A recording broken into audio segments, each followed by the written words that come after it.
दिखाया उनको। अगर मैं आपको बोलता हूँ पढ़िए तो कुछ तो दिखाऊंगा क्या इसमें, पढ़िए क्या इसमें से पढ़िए।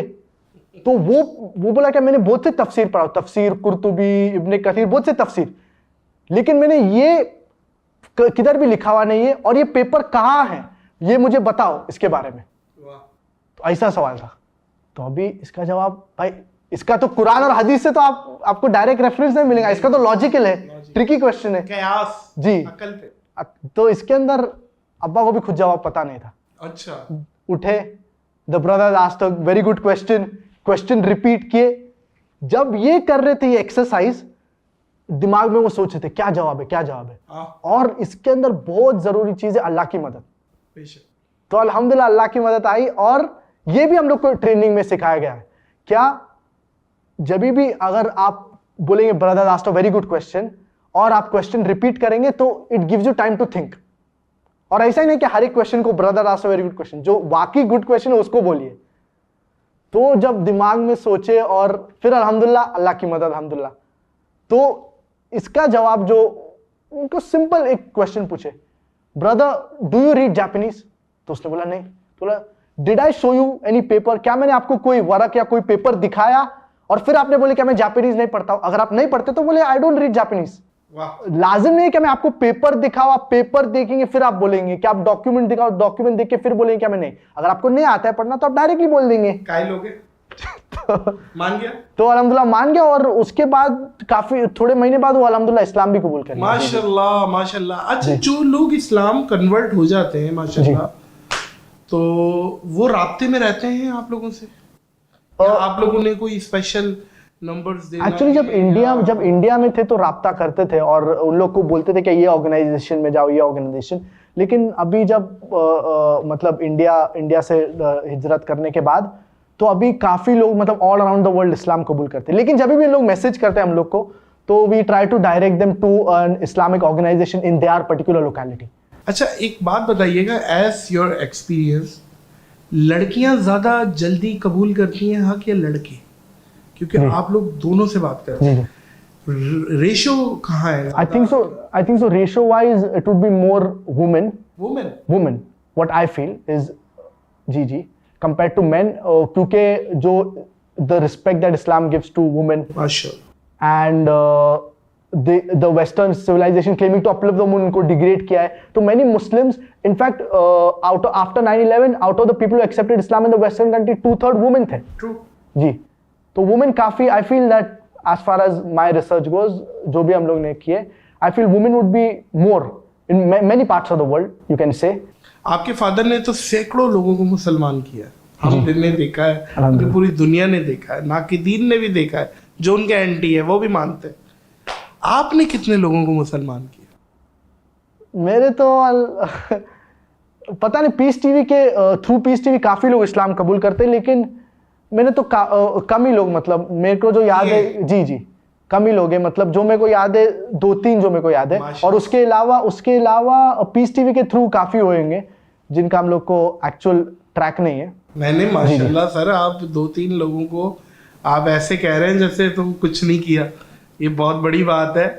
और हदीस में आता है ला यहदिबिकल्लाहु रजुलन खैरुल लका मिन हुम्रिन निअम, क्या अगर आप एक बंदे को हिदायत दे, it is better than the red camels. और जो लोग को पता नहीं होगा रेड कैमल्स के बारे में, तो आज के दौरान में अगर आप बोले रोल्स रॉयस हो गए या लैम्बोर्गिनी हो गए, वो हिसाब से लग्जरी जी, ऊंट भी नहीं, रेड कैमल्स जी, उससे भी ऊपर जी, highest categories for among the camels जी। फादर क्या बनाना चाहते थे? फादर से स्टार्ट से ही बोल रहे थे क्या दाई बनना चाहिए, और लोग हमेशा कहते क्या डॉक्टर जाकिर या जाकिर साहब, आप अभी तो आपकी शादी नहीं हुई है, लेकिन आपकी शादी होगी तो आप उसमें मसरूफ रहेंगे और दावत कम करेंगे। जब शादी हो गई अल्हम्दुलिल्लाह, ऐसे अल्हम्दुलिल्लाह हमारी माँ से जब शादी किए तो दाइया से शादी किए, तो दावती काम और बढ़ गया। आपकी वालिदा भी प्रीचर है, वालिद साहब भी हैं जी, आपकी सिस्टर भी माशाल्लाह दावत, दोनों सिस्टर्स जी, आप भी माशाल्लाह से। आप देखिए मोज़िज़ ख़वातीनो हज़रात, एक अंग्रेजी की सेइंग है, the man known by the gathering he keeps. आपकी गैदरिंग या अपब्रिंगिंग जो है वो बताती है कि क्या करना है। माशाल्लाह। तो फैमिली का रोल बहुत बहुत जरूरी है इसके अंदर। जी जी। तो लोग कहते थे क्या, देखो आपके अब्बा को कहते थे क्या, शादी के बाद दावती काम कम हो जाएंगे, आप मसरूफ हो जाएंगे, बच्चे होने के बाद आप और मसरूफ हो जाएंगे। लेकिन उसका ऑपोजिट हो गया। बच्चे को अल्हम्दुलिल्लाह हम लोग को ऐसी तालीम दी कि हम लोग भी दावती काम करें। तो जब भी लेक्चर टूर्स होते, अब्बा के लेक्चर्स होते, उससे पहले मेरे लेक्चर्स, और खवातीन में मेरे सिस्टर्स के और मेरे मदर का। लेकिन इसके अंदर आपको बता दूं, क्या मेरे मदर का भी काफी बड़ा हाथ है इसके अंदर, जो तरबियत में और जो यही था कि आप ज्यादा मदर से अटैच है या फादर से, क्योंकि आपके फादर तो इंतहाई बिजी आदमी। जी जी जी, सही मतलब ग्लोब में घूम ही रहे हैं दुनिया में, कभी इधर ट्रैवल कभी इधर ट्रैवल। जो हमें पता चला है उनका बैग तो तैयार रहता है जी कि बस ट्रैवल करना है, कहीं जाना है। तो आप ज्यादा फादर के साथ अटैच रहे या मदर के साथ? Actually depends. अगर जो चीज़ें, फॉर एग्जांपल जो कंपैरेटिव रिलीजन के बारे में बात करते, तो उसके साथ अब्बा से काफ़ी एडवाइस लेता हूँ। और जो तरबियत के मामले में, जैसे कि क्योंकि घर पे काफ़ी टाइम मम्मी रहते, तो वो हिसाब से उससे मम्मी से काफ़ी सीखने लगा, जो घर से जो अपब्रिंगिंग रहती है वो सिलसिले में। और जो दावती एतबार से बट नेचुरल, लेकिन तरबियत में बट नेचुरल दोनों का हाथ था डेफिनेटली। लेकिन मम्मी काफ़ी तवज्जो देते थे, क्या सही तरबियत हो, माहौल सही हो, जो दोस्तों हो वो सही हो। माशाल्लाह। अच्छा फारिक, आपकी एज क्या है? मेरी एज, आपको क्या लगती है मेरी एज? मुझे लगता है आप हैं 25 27। माशाल्लाह 30। अच्छी बात है माशाल्लाह। अब देखें, एक यंगस्टर्स हैं और कुछ शौक भी होते हैं एज बॉय। एक शौक होता है कि भाई गाड़ियाँ और लग्जरीज का, घड़ियों का, वो और दूसरी चीज़ों का, ट्रैवलिंग का। इनमें से क्या शौक है आपको ज़ाती तौर पे, जो आप जहाँ पे पैसा लगाते हैं या स्पेंड करते हैं या जो भी है? ट्रैवलिंग तो हम लोगों को काफ़ी पसंद है, क्योंकि बचपन से जी हम लोग ट्रैवलिंग करते। तो जब दावती प्रोग्राम्स होते, उसके साथ साथ भी प्रोग्राम खत्म हुआ तो फॉर एग्जांपल 1 हफ्ते का ट्रिप है, तो उसके बाद 3 दिन 4 दिन ट्रैवलिंग होता है। मतलब जगह को देखना या उधर थोड़ा एंजॉयमेंट करना, जो हलाल एंजॉयमेंट है। तो इसके ऊपर भी अब्बा बोलते कि जब दीन की चीज़ें कर रहे हो बराबर से करो, जब एंजॉय करें तो बराबर से एंजॉय करो। तो जब भी अब्बा के साथ एंजॉयमेंट भी होता है, तो उसके अंदर सुबह से लेकर रात तक मतलब फुल टाइम का बराबर इस्तेमाल करना हलाल तरीके से। तो ये बहुत ज़रूरी है कि जब आप चीज़ कर रहे हो उसको बराबर से फोकस से करो, जब आप दीन का काम कर रहे हो उसको बराबर से करो, जब आप थोड़ा एंजॉयमेंट कर रहे हो उसको भी बराबर से करो। तो बहुत से चीज़ें बैलेंस बहुत ज़रूरी है, दीन और दुनिया बहुत से बैलेंस बहुत ज़रूरी है। बिल्कुल है। अच्छा डॉक्टर साहब, की कौन सी ऐसी आदत है जो आप चेंज करना चाहें, या कौन सी ऐसी आदत है जो आप लेना चाहें कि यार ये मुझे चाहिए, और कौन सी एक है जो चेंज करना चाहें? ये जरा मुश्किल क्वेश्चन आपने मुझे ट्रिकी क्वेश्चन। जी जो मैं लेना चाहूँ तो काफ़ी चीज़ें है। एक तो वो हार्ड टास्क मास्टर है, मतलब कोई भी काम अगर ख़त्म करने का है तो भाई फुल मेहनत से उसको ख़त्म कर दो। तो ये डेडिकेशन, डिटर्मिनेशन, कोई भी चीज़ के लिए, छोटी से छोटी चीज़, बड़ी से बड़ी चीज़ हो जाए जी। और वो मेरे को काफ़ी बार नज़र आए। पीस कॉन्फ्रेंस जो होता था बॉम्बे में, एक से एक डिटेल, छोटी छोटी चीज़, मतलब फॉर एग्जाम्पल वॉलंटियर्स के मुतालिक, हत्ता के जो खाना, जो फूड को जो कॉन्फ्रेंस में दिया जाए उसके बारे में जो अरेंजमेंट करना, सब चीज़ है। इतना रश होता था फारिक, कितना रश, कैमरा नहीं दिखा पाता था वहाँ, इतना रश। कितनी ऑडियंस मैक्सिमम आई है आप उसके अंदर? जो लास्ट दिन आप बोल सकते, लास्ट डे, फाइनल डे जो था, उसके अंदर 250 to 300,000 एट वन सिटिंग, जो अब्बा के लास्ट लेक्चर। लाख मौजूद ख़वातीनो हज़रात, अवाम, बहुत बड़ी कहना ये है। हमारे ग्राउंडों में ये नश्तर पार्क और इधर उधर ये नहीं जमा होती, इतनी नहीं होती आवाम, ये बहुत आवाम है। 3 लाख कहना बहुत। और मैक्सिमम तो अल्हम्दुलिल्लाह किशनगंज में हुआ था, इंडिया में 1 मिलियन पीपल। एक प्रोग्राम में, एक सिटिंग में जी। और लाइव, हाँ ऑनलाइन नहीं, लाइव, मतलब एक बड़ा मैदान था उसके अंदर। वाह जी। अच्छा, और एक कौन सी आदत जो आप चेंज करना चाहेंगे डॉक्टर साहब? चेंज करना चाहे, ये तो काफी मुश्किल सवाल। एज अ इंसान तो जी वो कोई ना कोई चीज हो सकती है यार। ये जैसे डॉक्टर साहब अगर सोते हुए खराटे लेते हैं, या कोई ऐसी चीज है, या डॉक्टर साहब चाय बहुत पीते हैं, कॉफी बहुत पीते हैं, या डॉक्टर साहब गाड़ी बहुत चलाते हैं, किताब बहुत ज्यादा कोई ऐसी चीज आप बोलते हैं यार ये चीज ज्यादा कम होनी चाहिए? बहुत कम सोते, थोड़ा ज्यादा सोना सोते चाहिए, कम है? थोड़ा ज्यादा सोना चाहिए। अच्छा, जी जी, कितनी देर उनकी नींद तकरीबन आप बोल सकते हैं एवरेज 3 to 4 आवर्स, एवरेज, कभी कभार 2.5 आवर्स, कभी कभार 4 आवर्स, कभी कभार 3.5 आवर्स। तो ये चीज हम लोग काफी उनको जोर देते हैं, और खासतौर से मेरे मदर बोलते हैं क्या ये आप मतलब हेल्थ का भी कॉन्शियस रहना चाहिए। जी जी। अच्छा तो डॉक्टर साहब, एज फादर कैसी पर्सनैलिटी है? मतलब वो आते हैं तो आप चुप, अब्बा आ गए, चलो या डॉक्टर साहब आ गए, मतलब बंदा खुल के डॉक्टर साहब आप, मजा, एक बॉन्डिंग अच्छी है दोस्तों वाली। तो कैसे हैं डॉक्टर साहब? गुस्से वाले हैं या टोकते हैं या एक फ्रेंडली रहते हैं?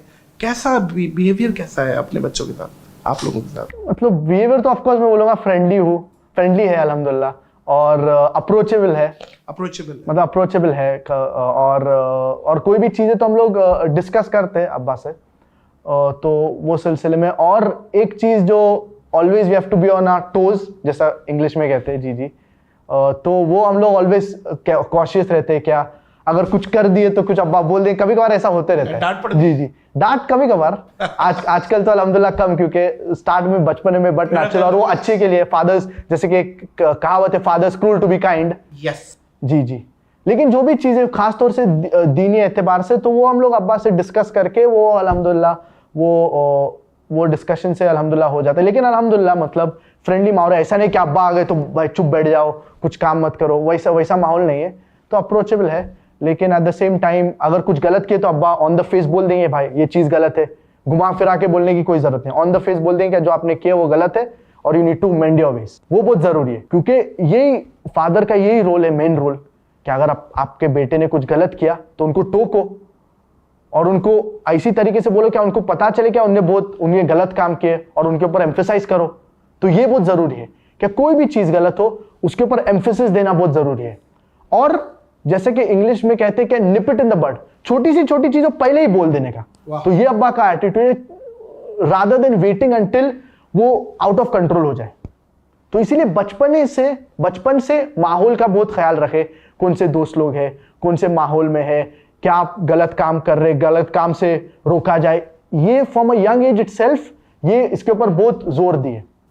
अच्छा, दोनों माँ बाप, मदर और फादर। जी माशाल्लाह। वालिद साहब की सबसे फेवरेट स्पीच कौन सी लगती है? मतलब उन्होंने तो डॉक्टर विलियम गैम्बल को भी उड़ा दिया, श्री श्री रविशंकर के दांत खट्टे कर दिए, और पता नहीं कितनी स्पीचेस लाजवाब कर दी हैं।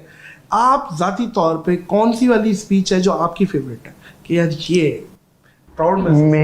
मेरी जो 2 लेक्चर मेरे को बहुत पसंद है, एक तो डॉक्टर विलियम कैम्बेल, जी जी, उसके अंदर जो वो एक्चुअली फॉर अप्रोक्सीमेटली मेरे ख्याल से 30 इयर्स तक का किसने जवाब नहीं दिया, क्योंकि उनको पीएचडी मिला और उन्होंने एक बुक लिखे 30 scientific errors in the Quran, और किसी ने काफी सालों तक रिस्पॉन्ड नहीं किया, जवाब नहीं दे जी। और इसके अंदर एक बहुत अच्छा इंसिडेंट जो मेरे को याद आ रहा है, क्या एक जो बंदे थे वो शेख अहमद दीदात के बहुत बड़े फैन थे, तो वो हमेशा शेख अहमद दीदात प्रोग्राम देखते थे, और नॉर्मली आधा घंटा ही देखते थे, फुल स्ट्रेच में नहीं देखते थे, क्योंकि उनका कॉन्सेंट्रेशन स्पैन कम था। तो ये विलियम कैम्बेल का डिबेट देख रहे थे, और ये आधे घंटे से ज्यादा विलियम कैम्बेल का प्रेजेंटेशन देखे, और वो अब्बा को जानते नहीं थे। तो विलियम कैम्बेल की स्पीच खत्म हो गई, वो तो एकदम शॉक हो गए, भाई ये साइंटिफिक बोल रहे, scientific errors in the Quran, और वो मुस्लिम है। तो जब अब्बा की एंट्री हुई तो बोले ये तो भाई पक्का किसने पैसा खिलाया है, ये कौन, ये ऐसा बंदा जो ऐसा पतला बंदा जो आया है दाढ़ी के साथ, ये तो जवाब नहीं दे पाएगा, पक्का ये पूरी सेटिंग है। और जब वो शुरू किया और जब वो कंटिन्यूसली देखते रहे तो वो एकदम शॉक्ड हो गए। तो ये एक डिबेट है, और दूसरी जो डिबेट है वो है अपना श्री श्री रविशंकर के साथ जो इंडिया में, वो तो आपको सही बताओ तो उसके अंदर वो श्री श्री रविशंकर तो अपना टाइम भी नहीं खत्म कर पाए। और उसके अंदर मेरे को एक डायलॉग बहुत याद है, उसके अंदर जब उनके वो मॉडरेटर से पूछे थे कितना टाइम बाकी है, तो वो बोले हाफ एन आवर, बोले हाफ एन आवर, बेचारा मतलब आधा घंटा और दलालत उठा दिया। अच्छा, और उसके अंदर जो अप्रोच अब्बा का था ना, because I love Guruji so much, because I love Shri Shri Ravishankar so much, therefore I would like to invite him to Islam. तो वो जो अप्रोच था ना, उनके काफी फॉलोअर्स लेक्चर के बाद बाकायदा मतलब अब्बा के पाँव पड़ने आ गए, बोले क्या आज से आप हमारे गुरु हैं। ओह अच्छा, दैट्स व्हाई इंडिया के सारे मसले क्रिएट हुए थे, ये श्री श्री रविशंकर। नहीं, श्री रविशंकर का तो इशू अलग है, इंडिया के इशू मेनली तो पॉलिटिकल था। पॉलिटिकल जी, पॉलिटिकल था, और they were just waiting for certain situation. जैसे आपने बताया कि आप लोग सारा पैकअप करके और आप वहीं मक्का से आप फिर मलेशिया शिफ्ट हो गए, तो वो जो इंडिया में आपकी प्रॉपर्टी है, जो गाड़ियां हैं, खाना जो फूड को जो कॉन्फ्रेंस में दिया जाए उसके बारे में जो अरेंजमेंट करना, सब चीजें। कितना रश होता था फारिक, कितना रश, कैमरा नहीं दिखा पाता था वहाँ, इतना रश। कितनी ऑडियंस मैक्सिमम आई है आप उसके अंदर? जो लास्ट दिन आप बोल सकते, लास्ट डे फाइनल डे जो था उसके अंदर 250 to 300,000 एट वन सिटिंग, जो अब्बा के लास्ट लेक्चर। लाख मौजिज़ ख़वातीनो हज़रात, अवाम बहुत बड़ी कहना ये है। हमारे ग्राउंडों में ये नश्तर पार्क और इधर उधर ये नहीं जमा होती, इतनी नहीं होती अवाम, ये बहुत अवाम है। 3 दूसरी आधी बाकी है। जी जी इंशाल्लाह। तो ये तो देखो, अगर कोई बिजनेसमैन ने बिजनेस किया और अगर उसका खसारा हो गया, दुनियावी एतबार से उसका खसारा हो गया, लेकिन अगर किसी ने कोई दीन के एतबार से अगर किसी का माल ब्लॉक हो गया या जब्त हो गया या उसको छोड़ना पड़ा, तो that is not a loss but that is a big investment, क्योंकि वो अल्लाह की राह में गया है। मेन था, जैसे मैं आपको कहा कि जो भी बंदा इन्फ्लुएंशियल है, he is a threat for the non Muslims, for the critics, तो they have to put him down somehow. लेकिन अल्हम्दुलिल्लाह उसके बाद, इंडिया छोड़ने के बाद जो अल्हम्दुलिल्लाह पॉपुलैरिटी बढ़ी, जो लोगों के दुआ इंक्रीज हुए, जो दावती काम इंक्रीज हुआ, वो अल्हम्दुलिल्लाह that is a blessing in disguise. बिल्कुल, और अल्हम्दुलिल्लाह हिजरत का मौका मिल गया, अल्हम्दुलिल्लाह सब लोग को अल्हम्दुलिल्लाह दीन। जी जी, हिजरत में बरकत है माशाल्लाह। एक चीज और ऐड करें, शाहरुख खान जी जी, किंग खान, जी बॉलीवुड का बादशाह, जी जी, और वो आता है और वो एक पूरा पैनल बैठता है, बरकत दत्त बैठते जी जी जी, और डॉक्टर जाकिर नाइक को बिठा देते हैं। ये उनकी बदकिस्मती थी कि डॉक्टर साहब को बिठा दिया। फिर डॉक्टर साहब ने तो फिर जो सही रेफरेंसेस के साथ बताया कि क्या होता है, वो जरा एक्सपीरियंस जरा शेयर। जी एक्चुअली वो हुआ क्या था बिहाइंड द कैमरा? जी जी, actually normally TV talk shows और टीवी शोज में नॉर्मली अब्बा अटेंड नहीं करते, क्योंकि उन लोग का नॉर्मली एजेंडा होता है और दुनिया को पता है, उन लोग का कुछ एजेंडा होता है, और जो प्रोड्यूसर्स का एजेंडा होता है, भाई हम लोग को यही मैटर और यही पोर्ट्रे करने का है, तो ये उन लोग का एजेंडा है। तो हम लोग प्लांटेड नॉर्मली प्लांटेड ही रहता है, मतलब हम लोग का एजेंडा रहता है कि ये हम लोग का एजेंडा ये पोर्ट्रे करने का है। तो उस सिलसिले में अब्बा तो अल्हम्दुलिल्लाह मीडिया में, तो उनको पता था क्या इन लोग का कुछ एजेंडा। इन लोग एडिटिंग करते, पोस्ट प्रोडक्शन में बहुत काफी एडिटिंग होता है, ऐसा पोर्ट्रे कर सकते। और मीडिया में जो लोग हैं उन लोगों को पता है। फॉर एग्जाम्पल, अगर आपने कहे क्या I am not a terrorist, okay, तो आपका एग्जाम्पल, आपका नॉट काट के आई एम अ टेररिस्ट बोलेंगे, और आपका सीन ऐसा दिखाएंगे क्या आप मुंडी हिला के बोल रहे, अग्री कर रहे। तो ये कीपिंग दिस इन माइंड, जब ये प्रोग्राम होने से पहले इन लोग से ये पूछे थे क्या पहले हम लोग के कैमराज अलाउ करिए, तो बोले नहीं, एरिया छोटी है, वो पॉसिबल नहीं है। तो हम लोग ने एटलीस्ट ये बोले थे क्या उन लोग से, क्या जो अनएडिटेड प्रोग्राम है उसकी पूरी रिकॉर्डिंग हम लोग को देना चाहिए। तो उन लोग ने अग्री किए थे ये सब। फिर बाद में प्रोग्राम खत्म होने के बाद उन लोग ने जो एडिटेड, जो उन लोग ने शूटिंग किया वो भेजे। उसका तो फायदा है कि वो तो ऑलरेडी अवेलेबल है इंटरनेट पे। तो उसके अंदर जो अप्रोच उन लोग ने किए, कम टाइम बात करने का मौका, लेकिन फिर भी जो बात की अल्हम्दुलिल्लाह, उससे भी अल्हम्दुलिल्लाह काफी मैसेज पहुंचा। मुझे डॉक्टर साहब ने बताया था कि वो Shahrukh Khan after the show वो आधा 1 घंटा बैठ के गया डॉक्टर साहब के साथ एक कमरे में और बात की है। आप वहीं थे? मैं एक्चुअली वो उसमें था नहीं, वो पर्टिकुलर मीटिंग में। जी जी, लेकिन वो काफी, वो अल्हम्दुलिल्लाह अच्छा था, क्योंकि उनको भी काफी जो एक बोले क्या, Muslim is either practising, non practising और पार्शियली प्रैक्टिसिंग। यस, तो ये जो फील मुस्लिम और ये सब, ये एक अजीब जी जी, वो उनकी ये सब इसको मोरल शुगर कोटिंग या कुछ ऐसा बोलेंगे। यस, उनके जो दिमाग की बात थी। देखिए, हमने तो दीन लेना है कुरान से, हदीस। जी सही सही, फिर उसके बाद इजमाए उम्मत आएगी जी, लेकिन सबसे पहले कुरान और हदीस। जी जी, दिमाग जी पहले ले आया बंदा, ये ऐसा नहीं होता। तो हम तो विल ऑफ अल्लाह पे चलने वाले हैं जी। और सबसे अहम ये क्या, जो अल्लाह ने हम लोग को बनाया उनको ही पता है सबसे बेस्ट क्या करना चाहिए, क्या नहीं करना चाहिए। अभी जो बंदा लॉजिक लगा रहा है उसके अंदर कभी कभार गलत हो सकता है, सही हो सकता है। दैट इज द रीजन इस्लाम में हम लोग टॉप प्रायोरिटी कुरान को देते। Quran is the most positive book in the world, it's a proclamation to humanity, इसके अंदर कॉन्ट्रडिक्शन नहीं है, एरर्स नहीं है। बहुत से लोग सिर्फ कुरान सुन के इस्लाम कबूल कर लेते। तो इस्लाम, कुरान में ऐसी तासीर है, क्या एकदम पॉजिटिव बुक है, लॉजिकल बुक है। तो ये सब चीजें इसीलिए we give priority to the Quran. इस टाइम दुनिया में कौन सा ऐसा मुल्क है जहां पे सबसे ज्यादा इस्लाम फॉलो हो रहा है? फॉलो के हिसाब से अभी टू बी ऑनेस्ट कोई भी ऐसा मुल्क नहीं है जो 100% आप कह सकते हैं, या इवन 50% इस्लाम के मुतालिक, कुरान और हदीस के मुतालिक फॉलो कर रहा है। हाँ, टू अ सर्टेन एक्सटेंट कोशिश कर रहे फॉलो करने के लिए। इनमें बेहतर कौन? इनमें बेहतर अगर आप कहें तो फिलहाल जो रहने के हिसाब से मुसलमान के लिए जो एक है पुत्रजाया, और उसके अलावा कंट्रीज लाइक कतर भी है जो कोशिश कर रहे that to have a good Islamic environment etcetera. और बाकी कंट्रीज में काफ़ी चेंजेस आ रही है, सऊदी में काफ़ी चेंजेस, और यूएई और दूसरे कंट्रीज में काफ़ी चेंजेस। लेकिन as a country to stay, to have a good Islamic environment, I would say Malaysia is good. और मलेशिया में ये एडवांटेज है, क्या आप ओपनली इस्लाम को सपोर्ट कर सकते हैं, Islamic cause, for example the cause of Palestine, इसको आप ओपनली सपोर्ट कर सकते हैं। रैलीज हो सकती है, चाहे पुत्रजाया, कोलालमपुर, दूसरे स्टेट्स में। और जो head of state Anwar Ibrahim openly support कर रहा है पैलेस्टीनियन कॉज, बोल रहा है क्या जो हो रहा है जेनोसाइड हो रहा है, जर्मनी में जाके ये बात कह रहे हैं।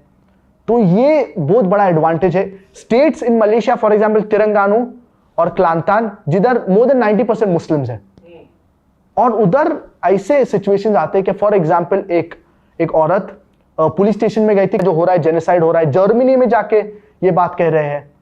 तो ये बहुत बड़ा एडवांटेज है। States in Malaysia for example Telangana और क्लांतान, जिधर मोर देन 90% मुस्लिम्स हैं, और उधर ऐसे सिचुएशंस आते हैं कि फॉर एग्जाम्पल एक औरत पुलिस स्टेशन में गई थी कंप्लेन करने के लिए, और वो मतलब कपड़े जो पहने थे इनडिसेंट थे, मतलब शॉर्ट्स या स्कर्ट्स टाइप थे। तो उसको बोले we will not register your police complaint, first you go and wear decent clothes and then come. तो ऐसा आप सोचिए, मतलब वाह। तो मतलब माहौल अल्हम्दुलिल्लाह मलेशिया में अच्छा है। और तो I would suggest that this country would be the best if Muslims want to settle rather than settling in western countries, जिधर काफी फितना है। और अनफॉर्चुनेटली मेनी मुस्लिम्स, हम लोगों को पता है कि मेनी पाकिस्तानीज, मेनी इंडियंस छोड़ के ये कंट्रीज में जाते हैं बनिस्बत जब उन लोग को ऑप्शंस है कि आप मुस्लिम कंट्रीज में सेटल होना। अच्छा, अभी सऊदी अरब का जिक्र हुआ फारिक, हम सुनते हैं वहाँ पे कि नियोम सिटी का काम बड़ा ज़ोरों शोरों से चल रहा है, और वहाँ पे यूरोपियन कल्चर आने वाला है, और रियाद को पता नहीं यूरोप बना देंगे, क्या कर देंगे। और देखिए दिल दुखता है। जी जी। वहाँ पे मक्का मदीना है जी। और अब वहाँ पे भी हरम की हुदूद में भी नॉन मुस्लिम इंटर हो रहे हैं, क्या कहेंगे आप? ये डेफिनेटली दुख होता है, जैसा कि आपने कहे हैं, डेफिनेटली ये। और काफ़ी सालों से जो स्कॉलर्स ने पूरी मेहनत की है जो सऊदी का जो इस्लामी माहौल बनाना है, तो वो अगर काफ़ी जो गलत डायरेक्शन में जा रहा है, तो ये मतलब हरम is not allowed for non Muslim. जी। एक्चुअली इसके अंदर ये जो अप्रोच था सऊदी का और स्टार्ट से, तो एक्चुअली इसके अंदर जब ये इन लोग के काफ़ी पॉलिसी चेंज हो गए, तो एक्चुअली मेन जो, अगर आप सही ओपिनियन लेंगे इसके बारे में, इससे सिलसिले से, तो कुरान में जो आए थे इन्नमल मुशरिकून नजसुन फला यक़रबुल मस्जिदल हरामा बाद आमीम हादा, दैट जो मुशरिकीन है उन लोग इम्प्योर है, मतलब इम्प्योरिटी ऑफ ईमान, क्योंकि उन लोग नॉन मुस्लिम्स है जी।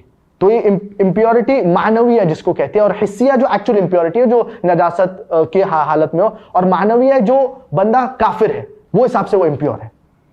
तो वो हिसाब से मतलब मानवीय, क्योंकि वो नॉन मुस्लिम है। तो ये आयत में जो स्कॉलर्स के जो तफसीर अगर आप पढ़ेंगे, ये इसके अंदर जिक्र एक्चुअली रेफरेंस हो रहा है मस्जिदुल हराम इन मक्का, इसके अंदर सिंगुलर का जिक्र हो रहा है।